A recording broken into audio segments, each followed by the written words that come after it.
এখন নদীর ভিতর থেকে যে বাঁধের কাছাকাছি ওই যে ব্রিজের কাছাকাছি বেআইনিভাবে বালু তুলতেছে। দুইটা লাইসেন্স আছে, একটা পাল একটা সিনা, এছাড়া সব 2 নম্বর। এই যে না সাংবাদিক যাইতে তারা ভাগিয়েছে।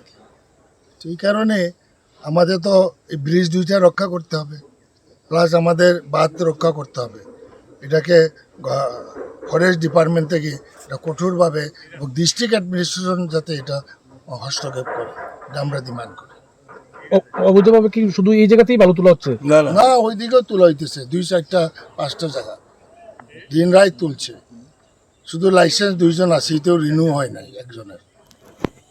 যে কারণে এটা আমরা বিপদ সংকেত মনে করি। এটা পৌর পরিষদের 17 নম্বর ওয়ার্ড। সমস্যা হইল ফ্লাডের সময় তারা আইয়া কিছু মেরামত করে, বান্ধের উপর দিকে জল গড়াইয়া যাইতে চায়, তখন ওই কিছু বস্তা বস্তা ফেলানি হয়। এমনিতে কোনো সারা সিজন যায়, কোনো কাজ টাজ করে না। এখন আমরা তো ফ্লাডের সময় আমরা চিন্তিত থাকি, আমরা ঘরে থাকি না, আমরা ওই বান্ধের উপরে আইয়া উড়া টুরা বানাইয়া থাকি। ও যেখানে উঁচা জায়গা এখানে আমরা খুঁজিয়া আমরা এখানে গিয়া থাকি। বাঁধের অবস্থা খুব ভয়ানক, এদিকে চলাফেরার মতন কোনো উপায় নাই। সুইচ গেটের এক সাইড দশিয়া পড়ে গেছে সুইচ গেট। এই সুইচ গেটে জল বাড়লে যে কোনো সময় সুইচ গেটের দিকে বাঁধ ভাঙে যেতে পারে।